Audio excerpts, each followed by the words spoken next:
Hi guys, welcome back to Windsome Cottage Garden. My name is Hannah and I'm so glad that you decided to join me today. We're in the city, so you can probably see.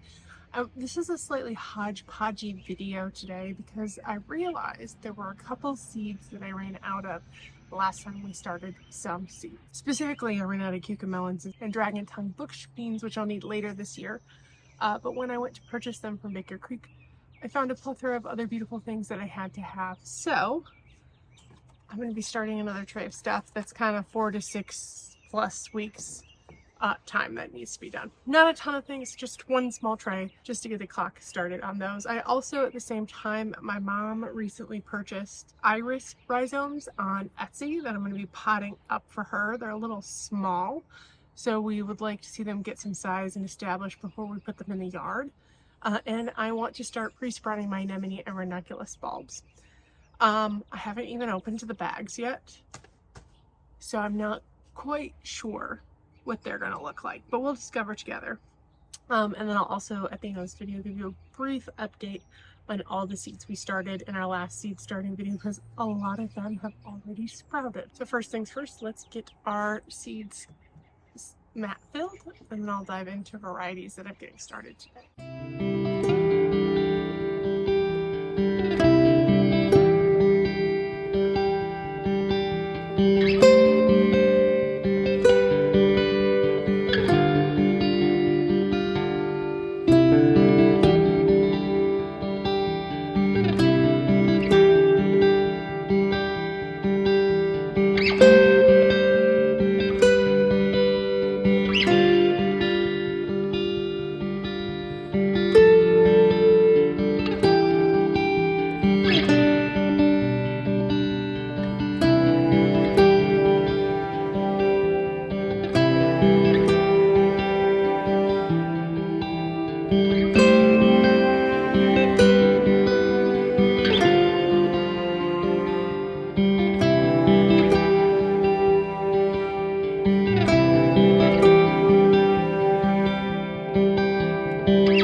I'm rapidly losing light here.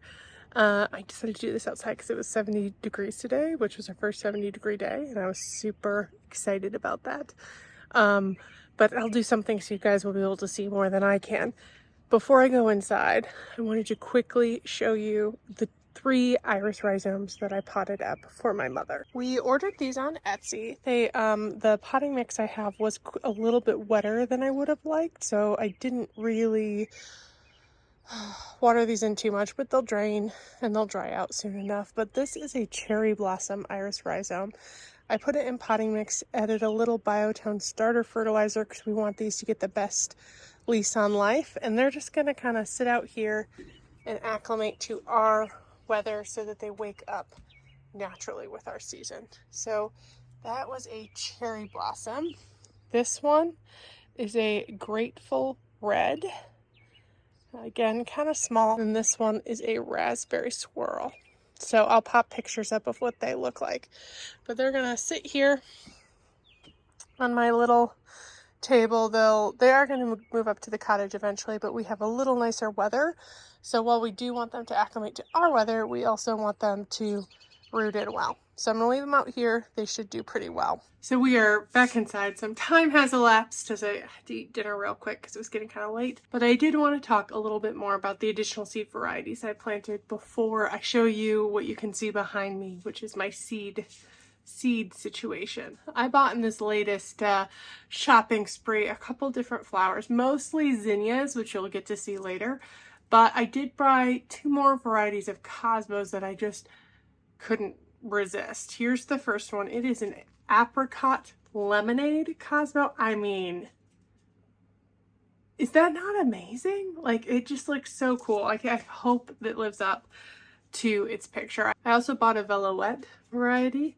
I really like the striations and like the deeper pink color. I'm hopeful that this also looks like this. When you buy from Baker Creek, which is where all these seeds are from, if you spend over $10, you get one free seed variety, which I did. And my free seed variety was an aster mix, so I got all of those planted. And then finally, the real reason I actually ordered more seeds was cucamelons, Mexican sour gherkins. They're these really cool little cucumbers that they're also known as mouse melons because they look like mini watermelons. And they are honestly one of my favorite things to grow and eat because they're just like a bite of citrus in your mouth. I eat a lot of them out in the garden just snacking and then add them to salads and things like that. If you guys ever make cowboy caviar, they make an excellent addition.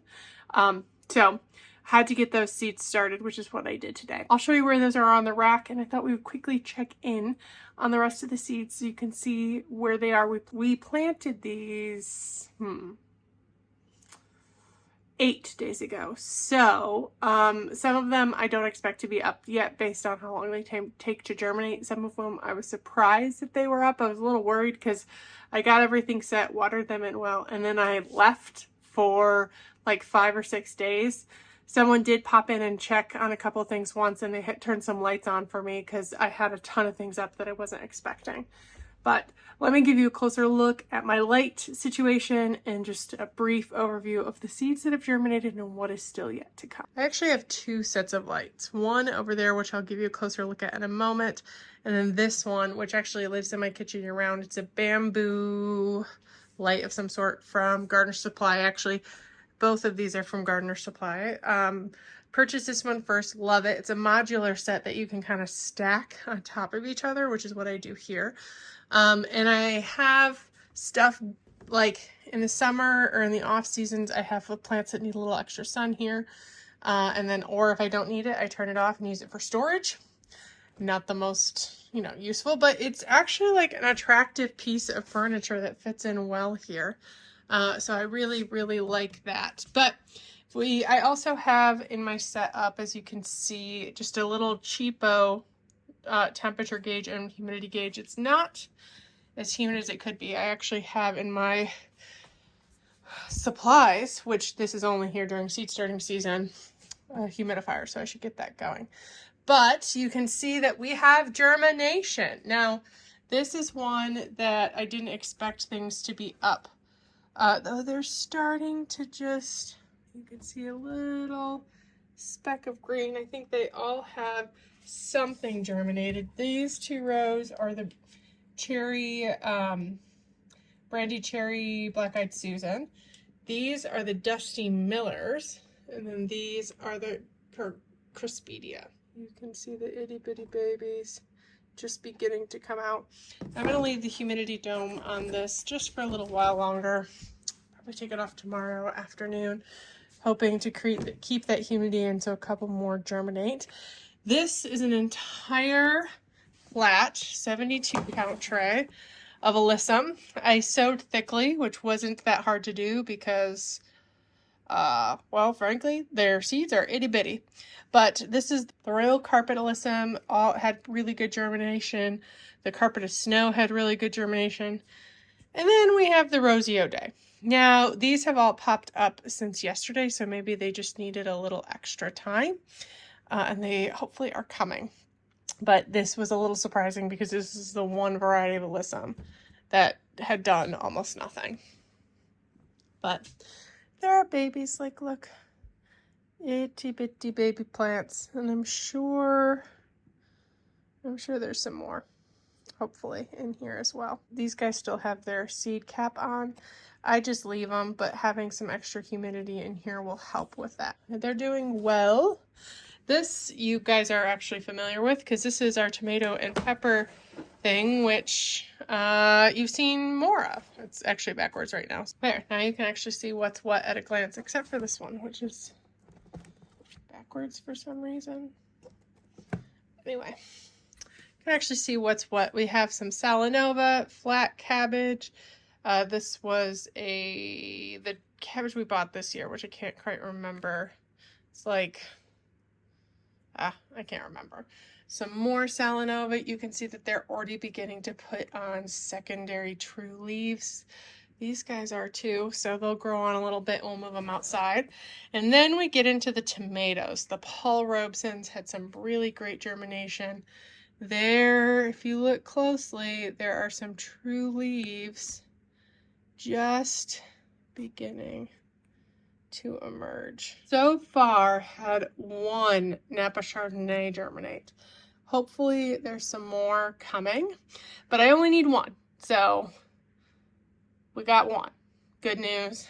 More varieties, everything, all of the tomatoes except for the Napa Chardonnay have filled their cells. And then the peppers just take a little longer to germinate. I haven't had any of these yet, but you can see that there's one beginning to just poke through, so they're coming. Shishitos are both up. Cornitos are both up. The mini bells are starting, which is exciting, and then our ace ones are also starting. They're on their way. I like to just... These are a little big. For the one thing that I wish with this rack is that it was just a tiny bit deeper so 10, 20 trays could fit in it crossways. So what I end up inevitably doing is actually balancing them on these. You'll note below I have some old baking trays that either like they were non-stick and things started coming out. So now they're repurposed and they get there so they have even distribution underneath them. But if we look closer in here, this is our flat of snapdragons, which I just sprinkled liberally, as you can see, though I don't know if this just hasn't germinated yet, or I missed it, or what, but I think I've got some to spare if we need it. These are marigolds. These are the two flat varieties.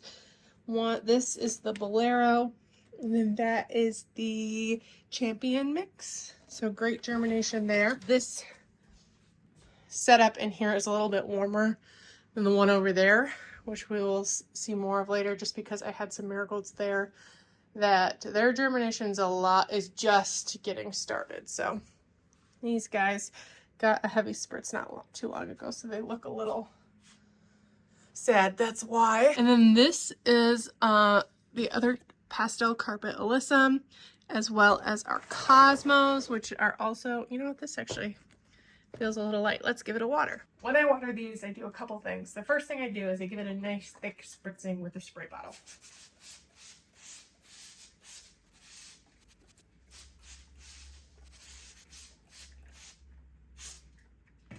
And then I give it a tiny drink just where, if there's ribs in the tray like there's in this one, to the tippy top of the ribs where they just, the thinnest coat, which these packs will soak up.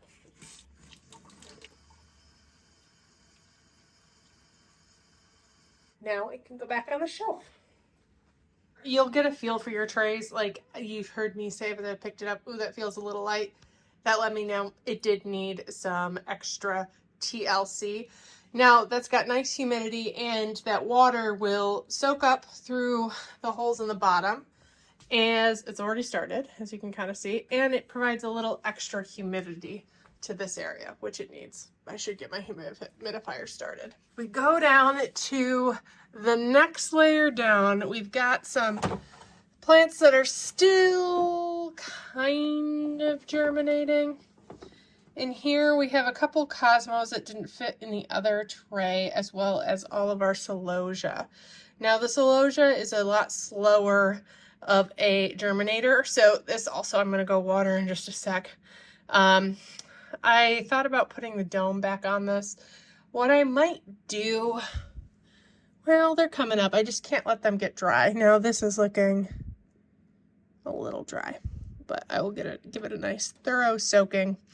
And I watered this morning, so it's not dried out. Well, actually, I think I only spritzed it this morning, so I'll give it a little extra oomph, and it will be happier. But right now, the only varieties that we're waiting on is the Flamingo Purple, as well as the Pampas Plume only has a couple, and the Flamingo Feather. So that tells me they're just a little slower to germinate. Other things down here, this is our flat of greens. Now this one came up and they were on a light that wasn't on yet. So they got a little stretchy, but they're gonna be fine.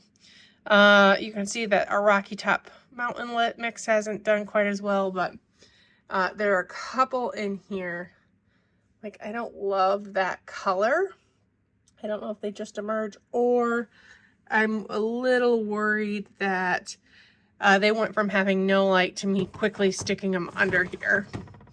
And maybe they didn't like that, but it'll be okay. It'll all work out. Then the last thing we have in this kitchen is the Status Mix. This is the Pacific Mix that you can see has great germination, and then the Seeker Mix, which has not as great germination. Maybe they just need a little time. Sometimes plants are like that. But if this is all I get, then I'll be a little disappointed, but I won't be like completely let down. What's interesting is you look closely at the Pacific Mix, they're starting to get true leaves already. Let's explore these guys. These guys are here just during seed starting season. Obviously, this is my living room. I haven't got this in use yet. When some of the tomato plants start getting bigger, I put those in. I purchased a set of risers, so these actually can go down so they're the same height as these, but I just haven't put it down yet because I haven't had to use it yet, but I will soon enough. In here, these are the 2 flats we actually just did today. Pre-sprouting, ranunculus and anemones. This soil was quite damp. You may have seen it, so I did not water it in other than just a spritz to get the vermiculite wet. This is actually the Chinese forget-me-nots. I had to use the base, so I switched over. No germination yet, but that's not surprising. They take a while. I think they can take up to 2 weeks. There's the flat we just did, and then here is our other flat of marigolds. You can see that there's some germination in there, but it's really not a lot, so I've kept that on. That dome will probably come off tomorrow, and hopefully the light and other stuff will help. The ranunculus ones, you may have noticed, I actually stuck a heat mat under to help get it going. It doesn't really need them, but it might speed things along, which it's always better in my opinion. That soil was quite wet. I'm surprised it was because it was in my shed, and usually soils that are in my shed all winter dry out completely. The only thing I can think of is either A, I moved it in there when I did a spring cleanup and I'm not remembering, or B, when I moved it in there in the fall, it had water or ice or something in it. And it just hadn't had a chance to escape. I picked it up in the shed and was actually slightly concerned that something had moved inside it because it was so heavy. But no, I did do a quick little check. Kicked it a little to make sure nothing scurried because it was an open bag. But just wet and cold, which is in part why I put the heat mat down too. Those corms were a little bit dry.